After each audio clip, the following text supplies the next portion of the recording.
Folks, how we doing? We are here. This is Scotty's Sideshow. I think this is episode 5. I think. I don't know. Let's unmute this. Hi, everybody. We are here. This is Scotty's Safe Space on Twitter Spaces. This is Scotty's Sideshow, and we are here for episode 5, I think. Episode 5? I don't know. It's something like that. It's something along those lines. I don't know. It's almost 5 o'clock. It's like 3 minutes till. Here we are. How are you doing? Today is the 8th day of August 2024. There's a lot to talk about. I made a short list. This is a short list. You want to hear it? You want to hear the short list? And I don't know how to put all this stuff up on my Scotty's Sideshow thing, but here we go. UK PSYOP, because that's what it is.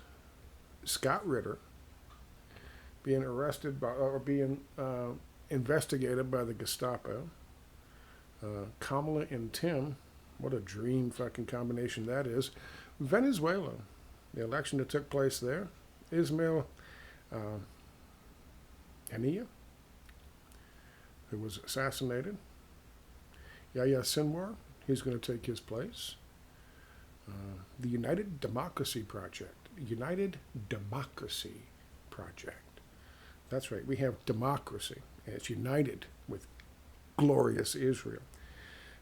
And the fact that the United Democracy Project has cost 2 people, Jamal Bowman and Cori Bush, their jobs, their positions in Congress. Well, that and electronic voting machines, but who's keeping track of those anymore? And of course, Bangladesh. And Hillary Clinton's buddy, Muhammad Yunus, being the hand-picked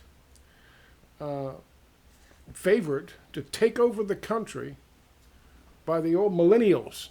That's right, not the millennials, the Gen Zers, the Gen Z revolution, who would not have any idea who the fuck Muhammad Yunus is.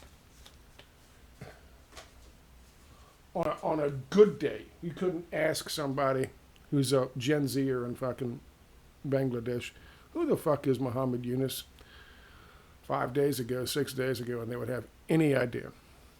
And yet, Hillary Clinton's man is their pick. Yeah. Okay. I believe it. We have a listener, AuntBB. She'll probably be the only one. There's a request. I don't know what a request is. I'll turn that on. Okay. Request to speak. I want to invite co-hosts. I'm going to try to invite her as a co-host first before she's a speaker. I just tried to invite her as a co-host. AuntBB, I tried to invite you as a co-host.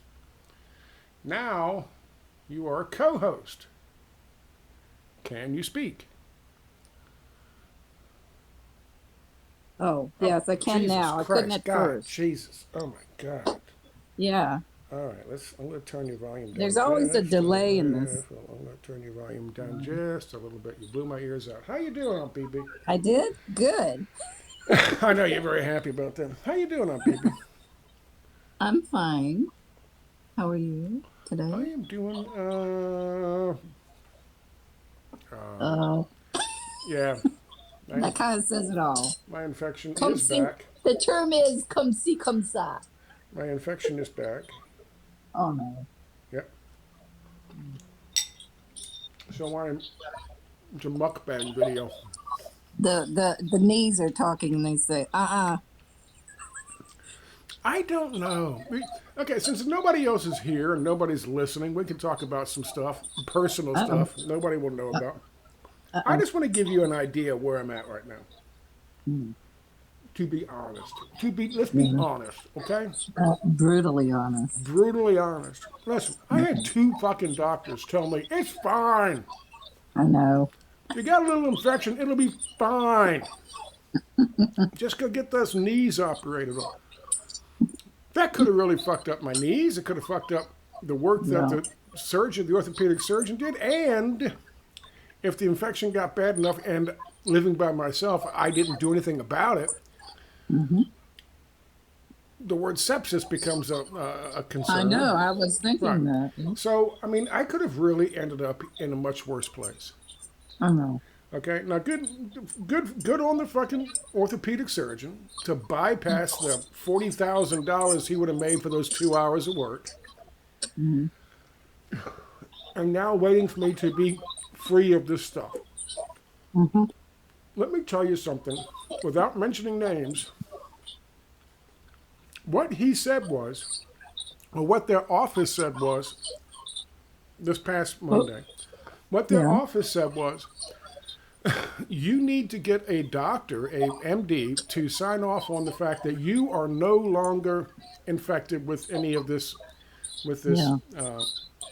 infection, right? Yeah. So you get that, we'll put you back on the schedule, and we'll bring you in. Yep. Okay?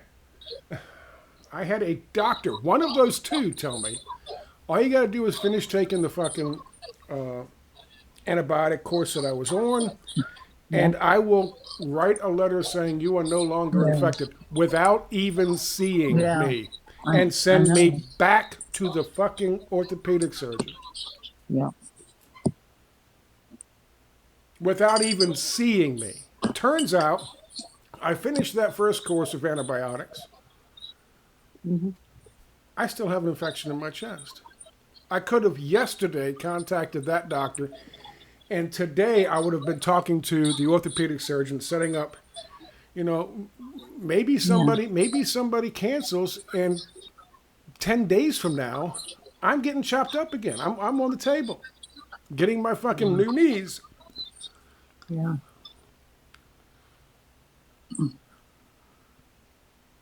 I mean, what the fuck is going on with these Um, people? yeah. I know. So here's my thing. Knowing all of that, let's Oh, again it's DoodleBob. let's again be honest. You gonna approve them or should I?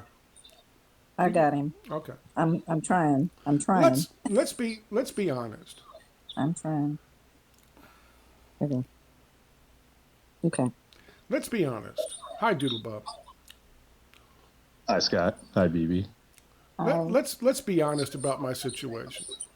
I Mm, was very excited about the prospect of having my knees replaced. I was thinking about the future. I was thinking about being able to walk up and down stairs without turning sideways and walking up and down like a crab. I was thinking about being able to maybe even get back to work, get the fuck off disability. I've been on disability for 14 years. I was diagnosed with osteoarthritis 5 years ago. What does that tell you? That tells you that even if I fix the knees, I'm not going to be able to fucking just jump back into work. I'm not going to be. I was thinking if I had the knees fixed, I could even buy tools and a bullshit truck. I could do yeah. jobs. I can't. I can barely walk a block down the street with Bo, and it's got nothing to do with the knees. I can put up with the fucking pain to do that. It's my chest. It's my leg. It's Yeah. the swelling. Yeah. Yeah. Yeah. It's. Yeah. I was thinking I'd go back to work as a carpenter, working on a fucking 12-inch DeWalt Mm, chop saw, doing mm, fucking production speed carpentry with a yeah. 12-inch fucking blade. I take 8 milligrams of blood thinner a day. If I Mm, lopped off a finger, I would bleed to mm, death before the fucking ambulance got there. In a city, not out in the country, in the city. That's why I was disabled before. What was I thinking? That's where I'm at now. I'm like, I had these. Just to say, I am on a new antibiotic. I started today. I finished the other one yesterday, and that's a good one. Clytemnestrol or whatever the fuck it is, some kind of heavy duty antibiotic, and I'm going to take that and try to get through this. But I'm just wondering, what exactly is the benefit of replacing my knees versus how bad could my life get if it went south? If either one of them, I'm doing it twice. If either one of them went south, Yeah. how bad could Yeah. it get? Yeah. It's a cost benefit analysis. It is. And I Yeah. think I was looking at it with rose colored glasses before, and I was listening to all these people Mhm. who have a vested interest in doing it, Mhm. but I'm not entirely sure. Yeah, if I didn't have COPD, if I didn't have blood clotting disorder, if I didn't haven't already had 3 pulmonary embolisms, Mhm. and it was the only thing keeping me from working, sure. But as it stands now, I mean, especially considering what the doctors have done the last couple of days with this illness, I'm not entirely sure it's worth the fucking risk. Mhm. You know. Anyway, Mhm. so that's Well, it's your call. Yeah. of course yes. I have no idea. I just hear how you are, but it's not up. Yeah. Yeah. I mean, the knees are going to get progressively worse. I don't know. So we'll see. Mhm. That's just where I'm at right now, thinking about it. We're not here to talk about that. I just gave a list, a rundown of things to talk about DoodleBob. We got the I missed UK. the list. We I got the missed the list. we got the UK psyop. We have Scott Ritter being harassed by the United States Gestapo. We have Kamala and Tim, the match made in fucking heaven. We have Venezuela, of course. We have Hania Bangladesh. being Yeah. Honey. assassinated. We have Yahya Sinwar taking Hania's place. Oh my goodness, what are they saying about that? I'll tell you what they're saying about that. They're saying we won't fucking negotiate with terrorists. That's what they're saying about that. We have the United Democracy Project costing the jobs of 2 people, Jamal Bowman and Cory Bush, and no one says a word. They made up lies about Russia doing the same thing. It actually Yes. happens. No one says a fucking word. Of course, we have Bangladesh and Muhammad Yunus, Hillary Clinton's man, now in Bangladesh. So, there we are. That's the topics. I'm going to be nibbling if you guys want to chat on those for a few minutes. Another thing I saw today that Nicaragua and Brazil recalled their ambassadors. Did you see that? From, from, From each other. really? Oh, And I guess my suspicion, of wow. course, all of I haven't Twitter, they're seen trying to that. say Yeah, I haven't seen they're that. trying to blame Lula for everything. But I mean, I don't really know how the Well, is embassy that really the system works. case? See, you'll see Yeah, reports of things. yeah, I haven't seen that. See, I always kind of like, well, let me look into that to see if that's the case. yeah. And from what I That's could pretty read, extreme. That's pretty extreme, I would say. yeah, Yeah. from what I could read, it had to do with Venezuela, and like I said, Lula probably doesn't really have control over this sort of thing anyway. I mean, it's wrong to point fingers at their leaders, and whatever's going on the down That low doesn't sound with right. these That things. doesn't sound right because Lula's, is it his foreign minister or somebody went to Venezuela and he's not, like, there's no reason. Yeah, like, I really question that. I have not seen that, the whole story. Yeah, I don't know. I mean, That the doesn't make any ambassador sense. could be acting against what Lula what his actual policy is. Well, I haven't seen. I'm very skeptical of any of those types of reports because they're always trying to create divisions in True. the pink tide. Yeah, they are always trying to create divisions there where there really aren't any. You know, there are nuances in different groups there, but yeah, people are always trying to, like, that's why um people will say stuff about Lula all the time. And, you know, I pointed out even to Sandinistas that Brazil never had a revolution. So it's a different situation there with what Lula's dealing with. So, um, Yeah, I mean, it could be like all the bullshit reporting about Saudi Arabia regarding Yes, Israel and Iran. I know are always trying to create divisions like in the Middle East Yeah, and in that. I see a thing here from the Wall Street Journal. I can't open it because it's Yeah. behind a paywall, but it says Lula is assisting the Maduro steal. Oh Uh, yeah. See. Yeah. yeah. Yeah. Yeah.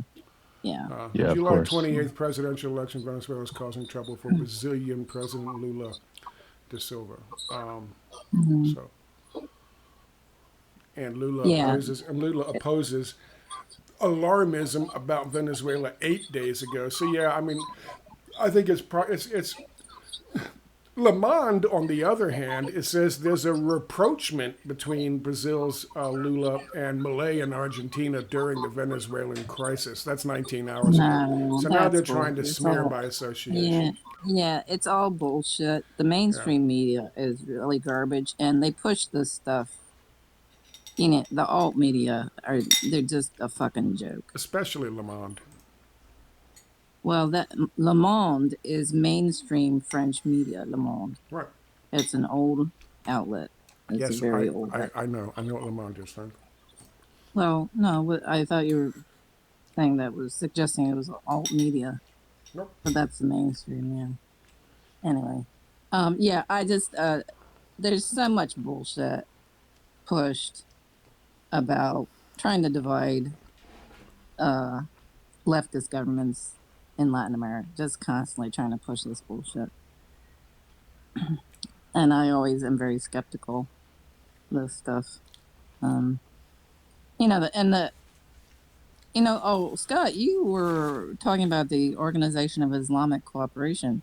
Yep. You know, I was looking into the background of that group, and what's interesting is that I didn't know that it was created after some crazy Christian Zionist from Australia had burned this pulpit or whatever inside the Al-Aqsa Mosque. And also, it was created because, you know, the thing is, when the Ottoman Empire was a big voice for the Islamic world. And look what the West did to it. They destroyed the Ottoman Empire because they wanted to create these divisions in the Islamic world. So how long has it been? Has it been an organization? I mean, Uh, when was it created? After World War One, two? no, it was not created. It was created in response to that crazy Christian Zionist attacking the Al-Aqsa Mosque. And when was that? The 70s? I don't know. I looked up 70s or early 80s or something. But also, they realized since the Ottoman Empire was destroyed, there was no big voice for the Islamic world. I just realized something. I muted Mhm. the thing so that people wouldn't be able to hear me eating. Oh, I didn't want to make it into a mukbang. However, yeah. uh, I, I forgot that it's not going to mute on OBS. So for those people who are watching this on OBS on the recording of this, the Oh, video of great. this, Mhm. I didn't realize you could hear me eating, slopping up my soup while you were listening to this. Sorry about that. Anyway, uh, yeah, that's and okay, we'll talk about that, Glenn Greenwald. Since you brought up the OIC, Glenn Greenwald, what a piece of shit. I'm sorry. Yeah. Gee, I'm surprise, sorry. surprise. Yeah, really. Surprise, Yeah, surprise. yeah, yeah. What a piece of shit. How damaging. I've said it before. I'll say it again. They do more damage to our movements from the Exactly. inside Yeah. than Beck does, Glenn Beck does, than Fox News does, than CNN does, or MSNBC. They Oh, do more damage to our movements through their Cass Sunstein infiltration, and that's what he oh, is. He is. yeah. Go ahead. I posted that video in my Palestine solidarity group where they've been shitting all over me. Which one? The one I just did today So on I Glenn just, Greenwald? yeah. Good. Well, see, I realized I was so pissed off. And I decided, I told Jake, hubby Jake, I'm just gonna post stuff in there, like you say, plant some seeds. There you go. And I also posted a link to something I had posted on my Twitter page. So of course there's a tiny little echo chamber, and one of them it's shit all over me the other day and said, "No, but I'm trying to tell you that we don't like your message. We don't want you here." So she's speaking for everybody. It's a big group. There's just fucking morons in there. You know, Fucking morons. listen, just toss the little seeds out. I am. I Don't am. engage with them. I'm not. I'm not Don't. decided. I'm not going to comment or any reply or anything. I will just put this stuff out there. Uh, I don't know what that is. Somebody's fucking calling me. I don't know what the fuck that is. Listen, just don't feed the trolls. Toss the little No, I'm seeds. not. Okay, I am. okay, can I finish? Toss Yeah. the little seeds out there, and eventually they're gonna either, you'll just continue doing your thing, or they'll ban you. When they ban you, they ban you. Fuck them. No, they're not. There's got no reason to ban me. There's nothing I've done Well, there. if they are what I think they are, they got every reason to ban you if you're posting the truth about certain things. They have every reason to Well, ban you. my theme song is this. Oh God, you can't don't play. Johnny Appleseed. The Okay. Lord is good. The Lord is good to me, and so I thank the Lord for giving me the things I need: the sun and the rain and the apple seed. The Lord is good. I'm on a mission from God, as the Blues Brothers would say. On a mission from God. We got half a tank of gas, a full pack of cigarettes, and sunglasses. Hit it. So, Glenn Greenwald. Yeah. What a piece of shit. Absolute piece of shit. The two things that he did today, or in that video yesterday, talking about Kamala Harris, one thing was he didn't address the fact that she was saying there were rapes, systemic rapes being carried out by Hamas on October the 7th. That's the first thing. He let that stand. Instead, what he does is, well, yeah, but the IDF rapes too, No. which of course, Two. two, Yeah. right.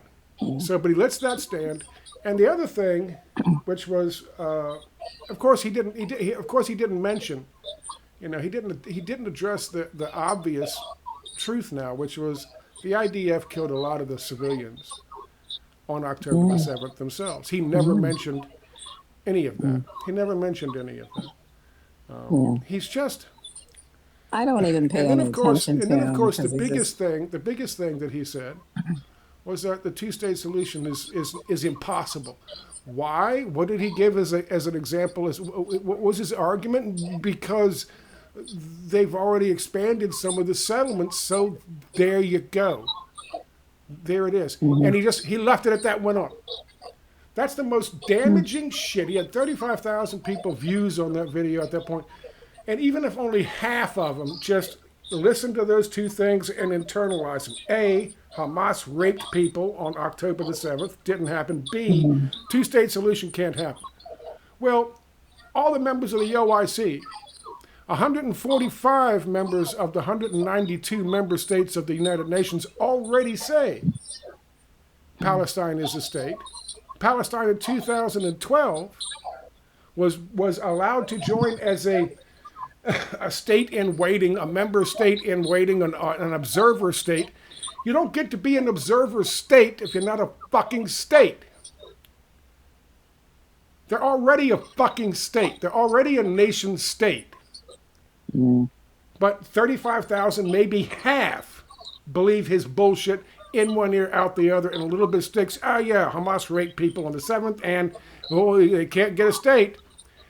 Most importantly, the people of fucking Gaza believe that the two-state solution, the people in Gaza and the people in the West Bank believe the two-state solution is the fucking viable solution. Fuck Glenn Greenwald. Well, yeah. Fuck his lying, two-faced, duplicitous shit. He is. Fuck him. He is a piece of shit. And anybody who serves that kind of job, who serves that kind of purpose, in any movement. Whether it's in Washington, D.C., whether it's in Tampa, or whether it's in fucking Abbotsford. Anybody who serves that kind of fucking purpose is a two-faced lying piece of shit and the worst kind of human being there is. Yeah, that's my group now. Like I've decided they're not resistance for Palestine. They're actually assistance for Zionism. Well, some they never talk. They never talk about. They never talk about solutions. Don't confuse. Don't confuse. What? Don't confuse the members with the leaders. It's the leadership you have an issue with, not the members. No, I have issues with most of the members. Well, then. Yeah, I do. The next question you have to ask yourself is, why spend your time doing it?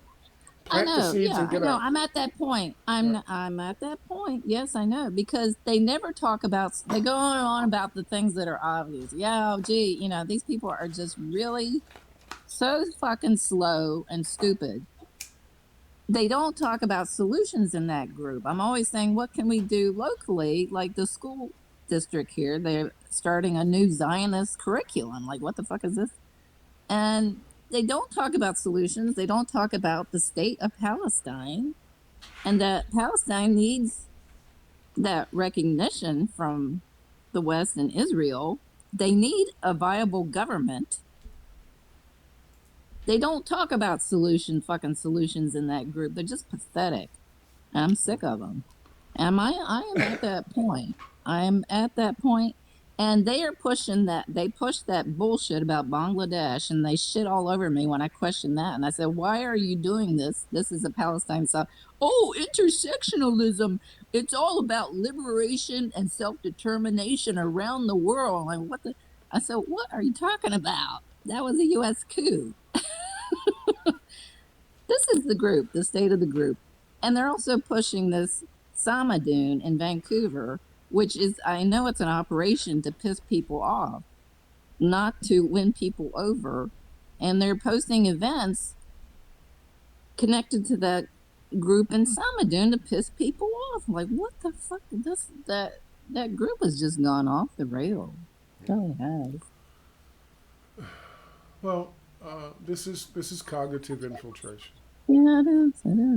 This is cognitive infiltration. I know. But it's just gone. It used to be called COINTELPRO. It used to be called, with the press, like Glenn Greenwald, he would be called a mockingbird at one time. Today he's just an average journalist because they're all doing the same thing. Yes. They all work for the same fucking people. Yes. Well, of those topics, go ahead. I was going to say, how should we frame what we view as the solution to these people that we're trying to attract, whether they be in the pro-Palestine movement, the anti-war movement? What do you mean? Well, you're talking about messaging and what policies to focus on, and what BB was talking about, how she had a conflict in the group, how they were focused on things that were completely unrelated and counter to their goal. Right. I guess how exactly should we frame it to these people and to others? It's an interesting question. The first thing that I would say, if I had to make a suggestion, is there is no compromise.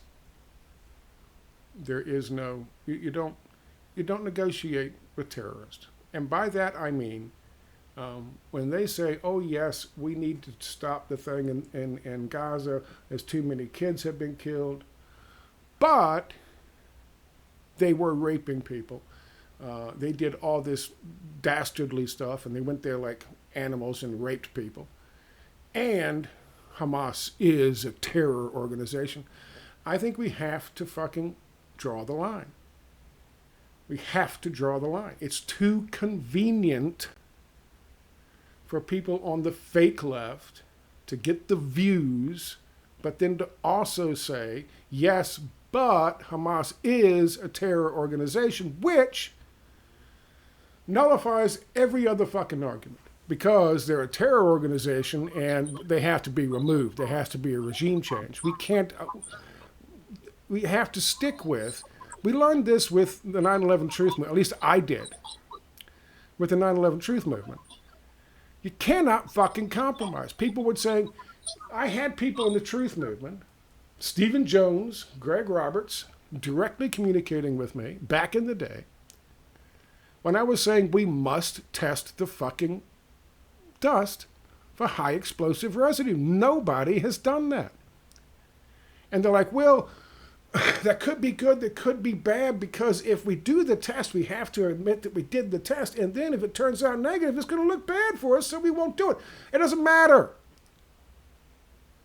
That's not a fucking investigation. You have to call out the fucking controlled assets publicly, and you have to stick to the facts. And the facts are what they are. The facts are that the IDF killed more people, more civilians, more Israeli civilians on October the 7th than the Palestinians did. The facts are that Hamas is not a terror organization, and that this whole thing is predicated on regime changing Gaza so they can do to Gaza what they did to the West Bank. That's Wait, you know what's wild in that group is I'm not the only one who's gotten alienated. I've talked to, I told Jake, what's funny is I'm on the side of the Mennonite ladies because I've talked to them and they get, I discussed Hamas and everything with them and their charter, and they agree with me, and they're alienated from that group. I was talking to them at the Solidarity Group's picnic a few weeks ago. And I'm not the only one. And it's interesting that I'm more in line with the Mennonite ladies. That true? yeah. Yeah. So they're pushing this fake left crap, pissing people off, and shitting all over me in that WhatsApp group that they have. I don't know what the platform would be, but you have to. No compromise, maybe? There's no compromise. Doodle, there's no compromise. You can't say to yourself, well, yeah, we shouldn't, talk about this because we shouldn't talk about controlled demolition because people find that harder to believe than they lied to us. That's compromise. That's compromise. And in compromise comes failure. Compromise is the pavement on the road to hell. Oh, the other thing in the Solidarity group, they're not, there's no event this weekend. They've held events every weekend for months and months. So this weekend, nothing. So they're promoting the Samadoun Vancouver. So Samadoun is holding a car rally starting in Vancouver, which makes no sense for us way out here. But they're going to start in Vancouver, and I think they're going to piss people off blocking traffic is what their plan is. And they're going to go to the Abbotsford Air Show here, the main entrance. And I told Jake, and this is what I suspect they're going to do is they're going to block the entrance there and piss people off or something. It's been very vague what their plan is.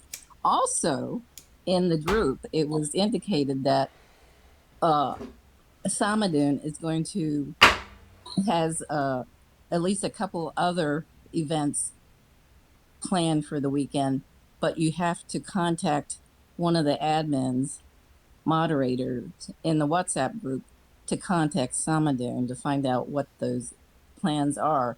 They're called direct action, which is an anarchist term, and usually it's not good. It's like black bloc, pissing people off.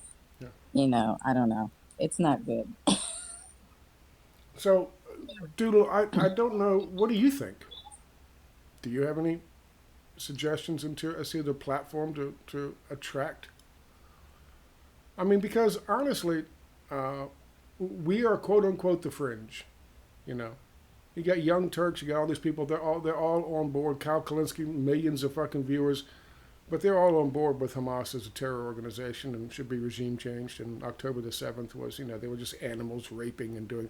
To be honest, Cenk Uygur has done some really good work exposing people pushing those lies. So good on Cenk Uygur for that. But I mean, as you well know, there's a lot of disinformation out there. So what would you recommend in terms of ways to reach out to people and get them on board? Well, I think for most people, the perspective of legitimacy does matter. I guess the problem is a lot of people see Hamas or the Palestinian movement, whichever factions you're talking about, as illegitimate. I guess one way that you could frame it, you could show them the actual negotiations, like the ones that China did between the Palestinian groups, and show it just kind of lends a view of legitimacy. And I kind of like using China as kind of the model for peace in the Middle East. What they've been doing, the deal, reopening the relations between Saudi Arabia and Iran. Yes. And between the different Palestinian factions, the truce that they reached, thanks to a China brokered deal. Yeah, you're right. But in my group, they're so fucking stupid. They think China's a problem. They shit all over China too, these fucking morons. Listen, okay. They don't know anything. Okay. So, okay.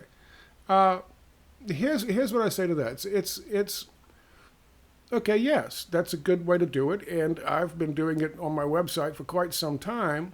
Not necessarily publishing all of them, but I think I was one of the first ones who said, okay, this is the actual, when they first came out and said, okay, we accept the deal the Hamas did and the Palestinian Liberation Front did. They said we accept it, and they said, oh, they don't want to accept it. I published what they actually wrote when it came out, showing that they did. That's well and good, and that's a good idea. We'll address China in a second. But the problem is, fucking BB just killed the negotiator who was working, the chief negotiator who was working for peace. I didn't do it. Not this BB, the other BB. They just killed him with a fucking drone strike through a window. And, I mean, you talk about exposing who's really negotiating and working for peace. Nothing is going to be more fucking obvious than one side killing the lead negotiators of the other side in a cowardly fucking drone strike. And yet, just like Ukraine did. Yes, exactly. And yet, people are still saying that the obstacle to peace is Hamas. So, I mean, what else can you do? Well, literally, what else can you do? Well, now, I'm dealing with people in person, and at demonstrations, what I do, there will people who'll be passing by, and I just say hello, I'm friendly. And a lot of people who are white, they're not sure about the group because it's so dominated by these identity politics people. So they'll engage with me and say, feel me out. And I'm going, they can tell then. They realize I'm just another white person of European descent, but I'm not happy with the situation in Gaza and them killing kids and the slaughter there. And they get it. When they, unfortunately, most of the people in this area are white, working class. So when they see another white person out on for these demonstrations, they get it. They get it. They can relate. So, how do you combat that? You see that one side is clearly you have for the last 6 months. You've had organizations, and I've covered this multiple times, organizations in Israel, political organizations. His own war cabinet stepped down. He replaced it. Now the second war cabinet is about to step down. You've got Times of Israel. You've got Haaretz. You've got Jerusalem Post. All writing. You had people standing up in the streets 3 months ago holding signs saying, Bibi Netanyahu is dragging this out. because of political fucking ambitions and political reasons. You had people writing this, and everyone knows if you're paying any attention at all, who is an actual legitimate negotiator for peace. What side is trying to negotiate for peace, and which side is not? So how much more can we expose on that side that's not already exposed? No, we can remind people, but I don't think they still just, as long as the word Hamas is there, terrorist, and that's it. That's the end. End of story. As long as you have people like Glenn Greenwald and others on the left propagating those fucking lies. Now, let's get to China. I agree with you on the China thing. However, there is a problem, and AuntBB touched on it. And that is the word itself. China has become toxic. The idea of China is toxic, even in the left, especially in the right. And we have to address another elephant in the room, and that is the alt-right. For the most part, they're all on board with this shit. They're not talking about this shit. They're not talking about the genocide. It's primarily the alt-left, and not even the left, not even the Democratic Party. They're all on board with it. They think, oh, Kamala's going to be so much better than Joe. There's no reason to believe. I saw fucking Norman Finkelstein say this yesterday in an interview. There's no reason to believe Kamala Harris is going to be any better than Joe, than Genocide Joe. None whatsoever. And certainly not Tim. That's the left. So the alt-left is what we're talking about. But we have to reach the alt-right. The problem is with the alt-right, the C word. And I'm not talking about what people call AuntBB. I'm talking about the fucking China. People are so programmed to think China, China, China, China, China, especially it's because now. the dominant worldview, unfortunately, right now, is anarchists and libertarians. So, who has which country? No, it isn't. That's what I've encountered in my group, especially. No. Yeah, in my group. Your group you talk about, your group are clearly fucking destabilization actors. From what you said. When you look at alternative media, that's the dominant worldview. And maybe in the alternative sphere, right alternative sphere, yes. Not in the left alternative sphere, but in the right alternative sphere, yes. But that's not the problem. The problem is the real war in the heavens is between our unipolar system and China. The real war in the heavens is between the IMF and BRICS. The real war in the heaven is between the dollar and the yuan. That's where the war is being fought. That's what it's all about. You start bringing China into the equation, DoodleBob, you have to combat that as well. And then you've got to spend a lot of time trying to explain the situation with what we just talked about, while also trying to explain that Hamas is not a terror organization. You're going to lose people in the fucking... their eyes are going to glaze over instantly, and that'll be it. That's my assumption. And unless you have a way of doing that, that's my assumption. That is true, and I have heard a lot of the right-wing populist figures that they are willing to call out Israel on a lot of this, a lot of what you said. Talk about the Hannibal Directive in October 7th, right, and the sorts. But yeah, China is a big issue that they're not willing to see past. Right. Well, I can count back in 2019 when I started learning about China.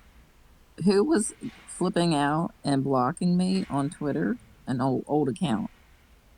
The left, people on the left, flipping out on me and blocking me because I dared to question the narrative, the anti-China narrative.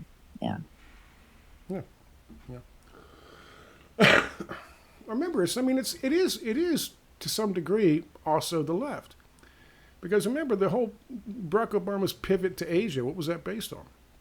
That's based on first of all, them looking forward, the forward thinking, realizing that the big war in the heavens is going to be between what we just talked about.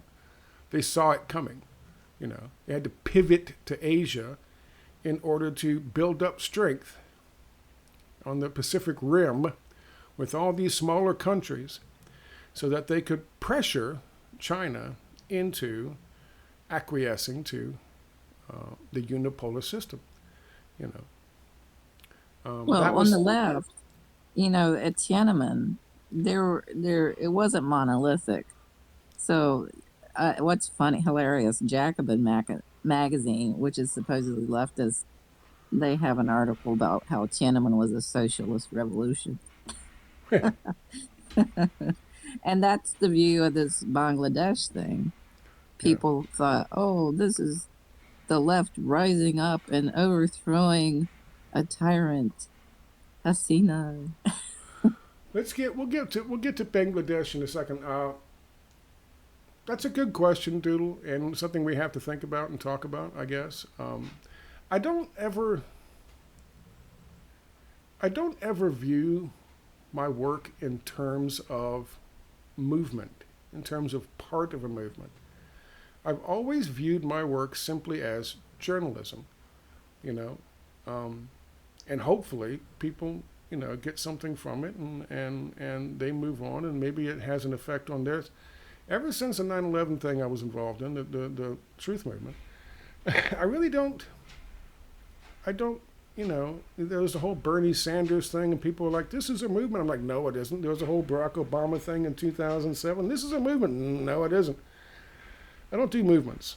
I don't think in terms of that. So it's not that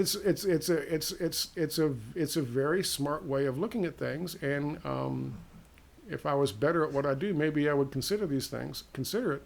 But I just never have. Ever since the truth movement, which I guess kind of soured me on that, Does that make sense? I hope so. Yeah, I get that. I mean, I guess the three of us are kind of a movement, are we? Well, no, I've been movement of trying three. to be part of a movement locally on a very limited.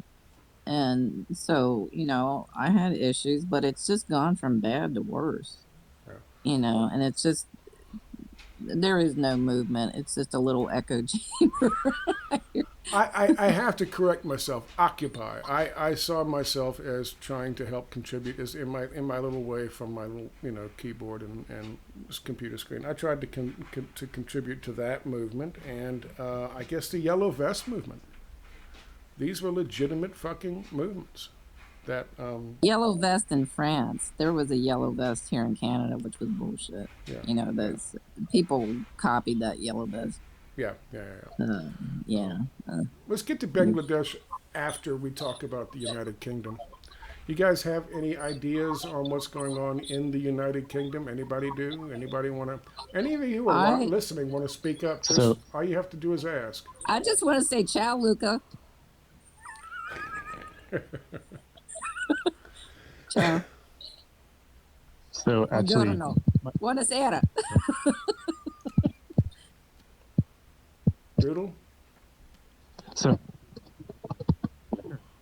Doodle? and he says, can you hear me? Yeah, I can hear you now. You were breaking up. My brother is over there, and he's saying he can't see anything actually happening Right. any of the places he's at the moment. Yeah. But to your question about what's actually going on, I mean, at least on the white British side, the right wing side, that's the Tommy Robinsons clearly trying to stoke up some kind of aggression. And of course, we know what he's connected to. Yes, he's paid by the Gatestone Institute. Yes. But someone else suggested that it's a destabilization campaign against Starmer's government. I mean, not that Starmer is that great or anything, but that he's not as or at least in part of his government isn't quite as Zionist or on board with a lot of the conventional narratives that these organizations want to produce. Let's look at some of the things that has happened